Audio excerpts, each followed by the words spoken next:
Hey everybody, welcome back to Knot Hardley Broken. I'm Terrence and this is Kenya, my beautiful wife, and we thank you for tuning in to our show. We have some content for you that we're very excited about. So if you like what you see, hit the like, hit share, click the bell, subscribe, do all that stuff. Comment, ask questions, and be assured that if you ask a question, we're going to answer it for you. absolutely. And just because of that, we have a Q&A for you today because we've gotten so many questions through the years and also through our Knot Hardley Broken page that we thought it'd be a good idea to get some answers to some questions that you all have had through our marital journey and just some wisdom on how to move or operate. We appreciate, again, your lending your ear and being interested in what we have to share. So you'll hear from our media team. They're going to throw us some questions and we're going to answer some of them. All right, here we go. First question, how do you two remain friends? How do we remain friends? Well, I think first of all, we are friends. Yep. I think, back in the day when we first got together, there was some things that we mutually had in common. I was interested in you. Yeah. You were interested in me. We did have a short courting period where we got to know each other and became friends, but there was something about you that I felt really akin to, and you're fun. I enjoy hanging out with you. I genuinely like you. Yeah. When I'm mad at you, I still like you, which I don't know who that works for, because who mad at somebody and still want to be around them? But that's partially how it works for me. Yeah. What about you? Well, it's like having a normal friendship where there, is two guys or two females having a bond or a relationship, a friendly relationship where, you have things that you share in common, things that you like to do together, things that, you didn't realize that you knew about the other person, but you come to find out that you appreciate and admire those qualities. But then you also have the idiosyncrasies, which are the differences. And that's what helps to make a relationship and a friendship grow and bond. So when you're friends, you can navigate through that and still remain friends. But somehow when you get married and you get into a relationship, that those differences tend to kind of magnified. Magnified, and they kind of tear you apart. So to remain friends, you have to appreciate not only the similarities, but also appreciate the differences, so that when you do bump heads and there's times of friction, and there will be times of friction, that you remember that you were friends first. Absolutely. And that you give each person grace for their mistakes and for their flaws and for their faults. That's very important. And I like what you said, because when you're friends, just like with any other natural friend, they're not going to be perfect. No. They're not going to do everything that you want them to do. They might not even approach you the way that you want to be approached every single time. Right. But if they're your friend, you're not cutting them off. Right. And the same is true, and even more so when you're married, is that if you're not perfect, if you don't act exactly like I need you to act over everything, I can't just throw you away. Because otherwise there's no need for us to even have gotten married. Right. But establishing that friendship in the very beginning, and cultivating that friendship is what I hear you saying. Cultivating that friendship over the time by, talking. Communication. Definitely talking about each and everything that you need to talk about, learning each other's interests, and actually investing time in each other. Just like you do any other friendship. What makes the marital relationship that much better is the fact that you're friends and you have friends benefits. So it's it's really cool to be able to be a friend and not just be married and be in a situation that you really don't like. Absolutely. And then in the beginning, initially, I kind of separated a friendship from a marriage friendship, but they all work together hand in hand. And you were talking about the communication, which is the key, because if you don't talk to each other and get to know each other, then that friendship is not going to last. Right. But then another word also is called trust. Yes. You have to trust each other. Yes. And you know, not just the surface type of trust. Right. Because a lot of relationships start, a lot of friendships start just by the surface, by the looks, by the appearance, right. Now, by you the was dress. fine. Absolutely. I still am fine. You said are. was. You were. You are, and Yeah, you were. Absolutely. But you know, you have to have that trust. That trust is going to be the biggest factor, because when things do go sour, and they will, you got to have that trust in that person, that person is not going to stab you in the back, is not going to leave you lonely or leave you flat down, broke, busted and disgusted, but they're going to help pick you up. Even though they may be mad at you, you may be having differences, you're bumping heads, and you may not like each other at the moment. That trust factor comes in, and it says, look, you know, I'm mad at you right now, but we're going to get through this together. And so you got to have that. And we've talked through the years about that bonding. You got to have that bonding of the glue that keeps you together, and trust is certainly huge in that. And so that bonding is what is going to keep you as friends. It's going to keep you and have that friendship to remain and to last for years and years and years to come. Absolutely. Absolutely. I think you did good. Thank you. Yeah. Next question. Throughout the day, how do you let your partner know you're thinking about them? How do I let you know that I'm thinking about you? Well, throughout the day, we have different points of contact. And what I mean by that, they're check-ins, check-in moments. It could be a quick phone call. It can be a text. Kenya calls me all the time. Oh, I didn't want nothing. I didn't call for nothing. Then what you called me for? No.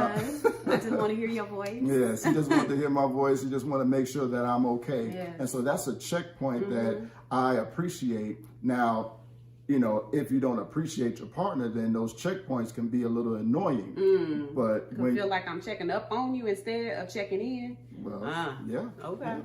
But so you know, you got to have those checkpoints throughout the day: the text, the quick phone calls, the emails, any type of point of contact that you can make in order to let your partner know that you're thinking about them. Yeah, I agree. And you do a good job of that too. Even when you were working in the office, you would make sure you slide a text to me and just say, hey, how you doing? Especially if you got really busy. I could tell that it's one of those texts like, I just wanted to let you know I'm still here, but I'm swamped, you know. And those through the years have meant a lot to me, because even though you're working and you have an obligation to work and take and do your responsibility, you still consider me and consider me in through your day. Even though you are tied and obligated to an actual place of employment or work, you still consider me. And that has meant a lot through the years. And the times when we're in arguments or in heavy duty fellowship, we call it, those are the times that, we might be a little scarce with the text because we got the little cold shoulder and the little ice on us. But we know that if the texts have slowed down, it's because we have an issue, not necessarily because that's our norm. Right. But see, and the thing is that, make sure that you make those texts, and those calls frequent and with regularity. Because when you were dating and you were getting to know each other, they were every day. Every day. But when you get married, they tend to kind of slow down because you kind of get comfortable and saying that, she ain't going nowhere, he ain't going nowhere. So, they know where I'm at. They know I'm at work, or they know I'm here, I'm at the gym, or I'm playing ball with the fellas, or I'm hanging out getting my nails done. So, but make sure that you put it in your calendar. If you're a forgetful person, put it in your smart device. Set a calendar date that, hey, let me just call the wife. Let me check in with the wife. Let me text. And always keep that going. Keep it regular so that she won't be wondering, or you won't be wondering what's going on. Absolutely. That's good too. That's good. Next question. What ways have you two learned to compromise with each other? Compromise. That's a good one. I think we compromise every day. Even to the heat setting. You tend to check on me to see if my temperature or if the temperature of the room is comfortable for me. you tend to do that. And if, because he knows I'm a little cold nature oftentimes, that he'll just kind of make sure that I'm comfortable, and he kind of just handles the heat a little bit at times. I've seen you not adjust the heat, especially in the car. Mm-hmm. I've seen you not adjust it, knowing that it has reached a comfortable temperature and actually more comfortable than you want to be. But I've seen you not adjust it because, I probably am either still chilly or what have you. So yeah. I don't know how you do that, even with the heat, but. Well, I mean, that question is an interesting question, because in a marriage, you're always compromising. You can't be selfish in a marriage. And marriage is one type of relationship where there's a covenant where you're not thinking about yourself and your needs and your wants and your desires. You're thinking about the other person first. You're putting them first before you put yourself. And so in a marriage relationship, when you're thinking about the other person, you have to compromise. Yeah. So, what do you want to eat? Where do you want to go? How do you want the temperature set? How loud do you want the music? Just those things. You got to think about your partner first, and then you think about yourself. And if you think about your partner first, your partner going to make sure that they think about you. Yeah, that's usually how it goes. Yeah. So, absolutely. Absolutely. So, compromise is necessary. Next question. What ways have led you to accept your spouse for the way they are? Hitting your head up against a brick wall when you cannot change some things about your partner. He's a whole individual. I didn't birth him into this world, and so I don't have any control over what he does or doesn't do. Now, early on in our marriage, he accused me many times of being controlling. I hope that that's not how he feels about me now, but I know that there were times and things that he would do that I felt I wanted him to stop doing that or not do that. And so I would enforce that by trying to tell him what to do or pushing that down or, swaying him against a certain thing. But to be able to acknowledge your own will, your ability to manage yourself, and take my hands off of that is really freeing, because I have enough on my plate to worry about myself. I don't need to be trying to also control you. Now, there's a part of me being, your helpmeet, and helping to help you manage things. Like if you give me an assignment or something you want me to do, that is something that I can support and give myself to. But as far as him or I trying to make the other person fit into a mold or something that I had preconceived, it's not fair. It's not fair. Absolutely. And just piggybacking on what you're saying now, Kenya is my helpmeet, but together we manage the household. Yes. She has a certain set of skills and intelligence, and organizational skills like none other. And so I need that, and it helps me do what I do.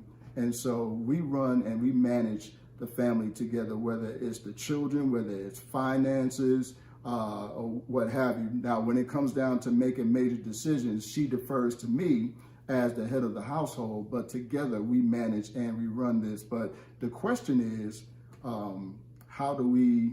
what is the question again? How do you and your spouse accept the way that you are? Yeah, well, you have to have grace. You have to have grace. Just like Jesus extends his grace for us. His grace is wide as an ocean, and we can swim in it. We have to extend that same grace to our partners, to our spouses. Because if we don't, then we become the judge and the jury. That is good. And we don't have that authority, nor do we have that right or privilege to judge one another. When I was dating her, when I realized that I liked her and we went out to eat and went out to hang out with friends, everything about her, from her laugh, from her smile, from the way she dressed, the way she wore her hair, I loved and I appreciated. But then once you get married and you say I do, then now everything changes. And then like, why are you wearing your hair that way? I don't like that perfume, or you know, that outfit is not so flattering. And so we start to get judgmental, and we start to get selfish. Yeah. And so, but you have to appreciate and celebrate your spouse, celebrate your partner, you know, whatever, you know, that they're doing, you know, whether it's, you know, career-wise or ministry-wise, the way she mothers our children, the way, you know, she helps me, the way she takes care of me and loves me. I celebrate that, and you have to, so that she feels good and that she feels secure in the relationship, and then we're not bumping heads. Yeah, absolutely. That's good. Well, I think we've reached the end of our time today, where we were fielding questions. We've enjoyed this time of Q&A, and if you have any questions or if you want to comment, please definitely go to the comment section and leave some feedback for us. We would love to be able to integrate that into our next episode. So you've been entertained by Knot Hardley Broken. We check out our YouTube channel at Knot Hardley Broken. Hit that bell so you can get notified of all of our new upcoming videos and content. Thank you. Thank you.